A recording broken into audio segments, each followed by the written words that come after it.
Welcome back, guys, to episode 2, last game of the episode 2, game number 7. We have Master Protoss from EU, Robin Leet.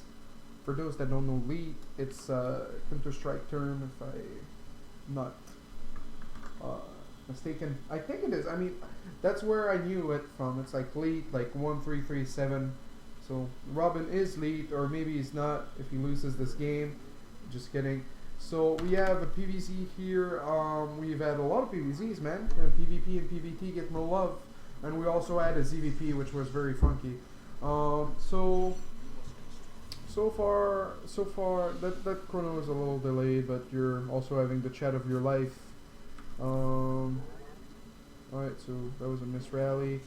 You didn't confirm. Well, I mean, yeah, it could have, like, it looked like at first like that guy was baiting you, but you need to know. You need to know the pull timing. So alright. So yeah, that guy was baiting you big time. Alright, so you know there's a pool, you know it's not Ash first. Keep blocking. Usually around, like, well, that guy lost mining time because of that drone, but usually around 2:35 they'll try to put it down, so you should have maybe came back sooner, like the moment you knew, instead of like going around the middle line, just like, oh, there's a pool, like when you're right here, clear the middle line so you can block. But it's okay. But now you go forge when you don't need to, and it makes me sad. You can easily go Nexus then forge from here, but yeah, let's take some notes. Always forge first, unless always Nexus first, unless I think maybe 12 pool needs a forge first, unless 12 pool or sooner. I think.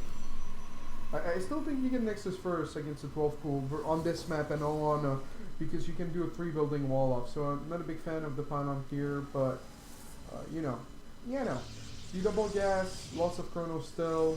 You can't really spend it, but now you could. Yeah, now you should. Yeah, now. Yeah. All right. So the Nexus gets up, and the chrono is still not spent. Oh. Alright, so this is something I never do, and I don't recommend it. It's very odd. Like, this used to be good until the queen buff. Now the queen can shoot it down before the cannon does anything. I forgot that when I was playing Surge off race 4 days ago and lost my third because I didn't attack with the queen. I was very sad. So yeah. So you have 2-on-2, getting his odd. I don't know if that's, yeah, that's probably intentional. So you're getting +1. So you're getting a row bow. Yeah, this bow is probably a specific build order, or maybe you're just winging it. To me, it looks kind of, I don't know what to think of it. Maybe it's just going to be a quick third. If you make 2 Zoloft like that, you should definitely push up the third. Although this guy is like preparing it with a lot of lings. Where are you with his? Alright, so you're alright. So it's like a fake push into a third, I guess. Or that's what it looks like at least. Alright, so the fake pylon. I assume is a fake pylon. Although you're worried. Yeah. If you end up making any units out of this, I would have been disappointed. But yeah, it really looks like a fake. Yeah, it was a fake push. Alright, that's good. Never lose the Stalker, but don't mind losing the Zealots. Of course, you want to try to make those Zealots as cost effective as possible. Now you're scouting with the Observer. He knows about the Observer. The Observer dies. Very sad day for you. What I like, yeah, this, like, here once again, this SimCity is fucked. This is so vulnerable. You know, I'd much rather you do a wall here and do a light wall here. But yeah, alright, so he comes with the lings, cannons are exposed. In the back of that, you're doing long distance mining, which I really like, because this is kind of secured, although here is kind of not. So you're pumping immortals, but you have no scouting because the Observer died. You're not getting a Twilight, and you have like well, you're now getting armor. But if you're not planning on getting a Twilight, always get armor. Never have downtime with your forge. It's really important. You're making another Observer, which is good. You need to know what he's up to. Like, he has two options, right? So, like, you didn't even need an observer if you really wanted to know what he was up to. If you grab a quick third and he's not grabbing a quick fourth, then you just have to not overcome it, but just pump units, pump units, pump units. Right now, I'm not a big fan of all the zealots you're making, because, you know, against roaches and a wall like this, the zealots are just gonna, like, go on a straight line to suicide. So, this entry here is a little cute. I don't know if that was intentional. So you're sending out the zealots to scout. Sending out the zealots to scout. See, like, if you would have had a wall of gates here, if you have a wall of gates here and they try to poke up the ramp, and then they're in a ramp, then you can force field. It's like really bad for them. So a wall here is always nice. Now he's grabbing a fort, so like now would be a good time for your observer to check for that. Well, you have another observer. You're a man of many observers. That's a little bugging me. You're like on 1 immortal, bro. And you're like on 3 sentries.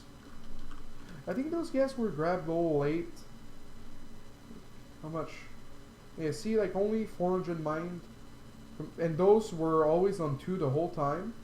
You should have more sentries. You should have more immortals. So your economy management is sloppy at best. Too many immortals. It's nice to have eyes on what's going on, but the cannon didn't die. Now you see that he has tunneling claws. At this time, you need to be pumping immortals non-stop to save your life. Like you don't fuck around with tunneling claws. You need that firepower that are immortals. That guy even went carapace, so like you're beyond on upgrades to beat this style, and yeah, this is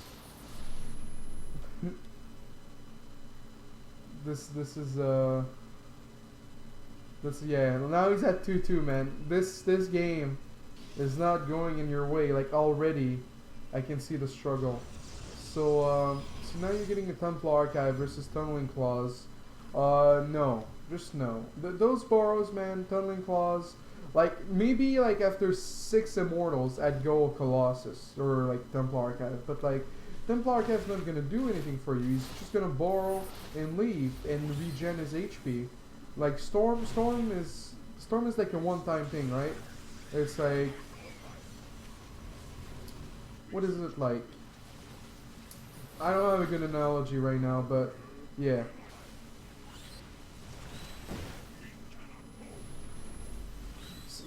Storm is like a dessert, right? It's only like, it gives you... No, alright, I'm not going there. So you kind of push him back with a lot of charge lots and 2 immortals total, and you're not making another immortal. If you notice the Zerg being on double Evo Chamber, don't be afraid to go double Forge yourself. I feel like if you're gonna play Ground Army, you need double Forge in PvZ. It just does so much for you. But yeah, now you're kind of like moving out in the middle of the map. You're attacking with no proxy panels. So you see, that's a big issue. If you're gonna attack, always bring a probe, always make a warp prism. So we'll take some notes. We'll take a whole breeder here. Proxy panel. Yeah.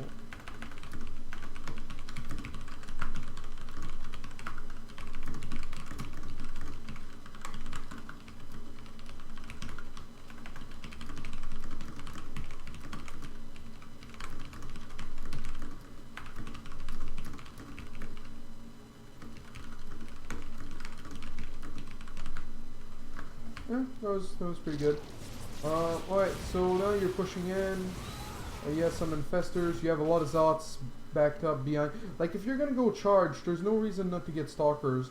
And charge versus mass roach infestor is like, there's no way in hell that should work. But so always go for. Alright, so you go for. Oh, you didn't have storm. Oh, buddy. Oh, honey. Alright, but you still managed to do decent. Alright, never go up a ramp against fungal. This is like, never ever go up a ramp against fungal. You're like setting yourself up for failure right here. Well, yeah, only at 2. Yeah, no, but still, because you know, like, of course, of course, with your 3 observers, you have vision up there, but like, this is not good. This is just not good. And plus, you're like so close to the third. If he really wants to fuck you up, he waits for one fungal, pulls all the workers to the fort, attacks you, surrounds your shit. You're pinned down here. No, it's just like you took the fort. You killed 9 workers. You push them back, no infestor count, or barely no infestor count. There's no reason for you to, like, you're just fighting a cost-inefficient fight with worse upgrades against roaches when he has no infestor. There's no reason for you to stay here. Just go back home, buddy, and macro that shit up. And you have no blink, too. Like, stalkers are never cost-efficient against roaches unless you have blink. And then, even with blink, it's not magical, you know? It's not Christmas.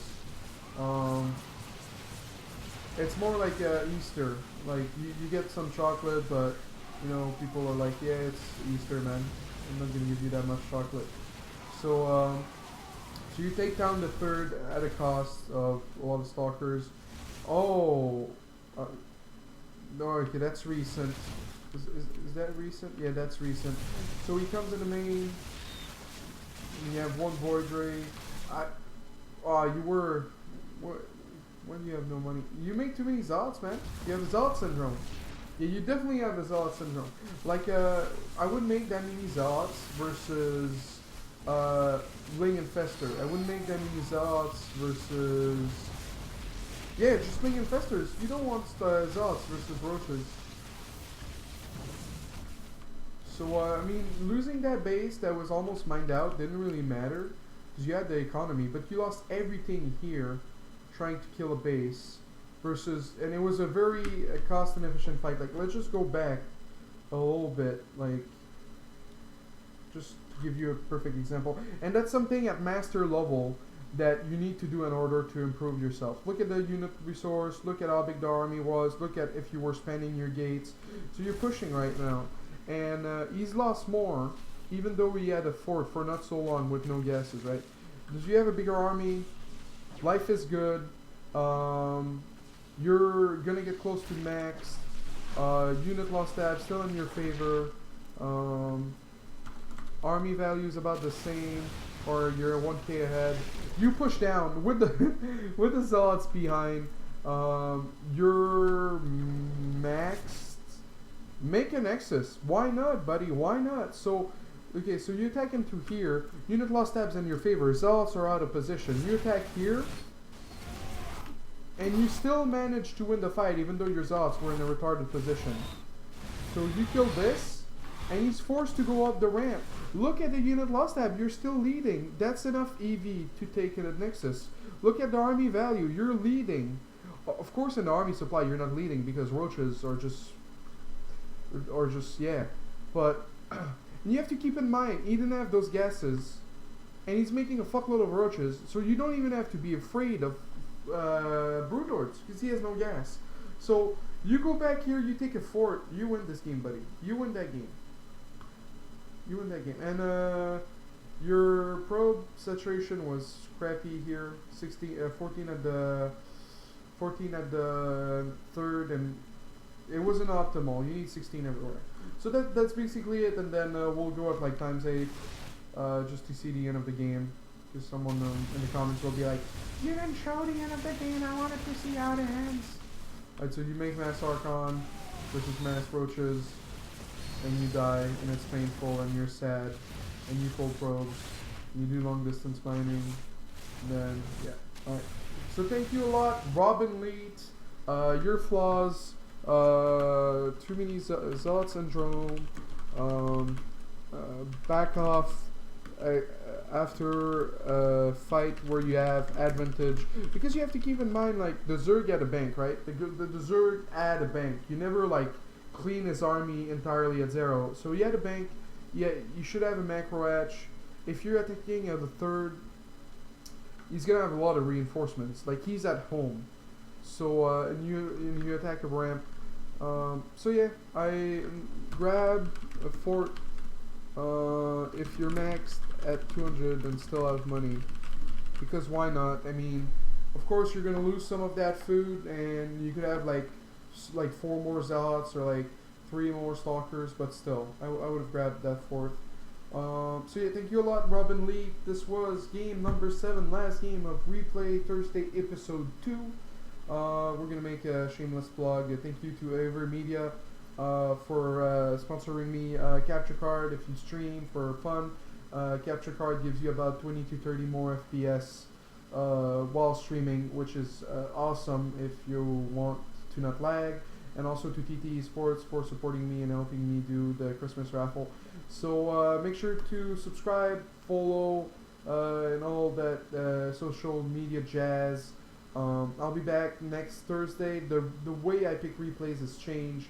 An hour or 2 before the show, I'll make a Reddit thread and I'll post it on Twitter and Facebook and the stream. And you post the replays, and the replays that are most voted are picked.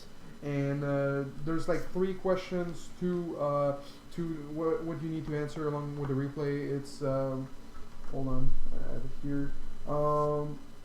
It's your league, what you struggle against, and something you don't understand at all in that matchup. The 3rd question might be changed. So like if you write a really good post, I guess people will upvote you. So yeah, I picked the most upvoted. I pick 7 replays every week.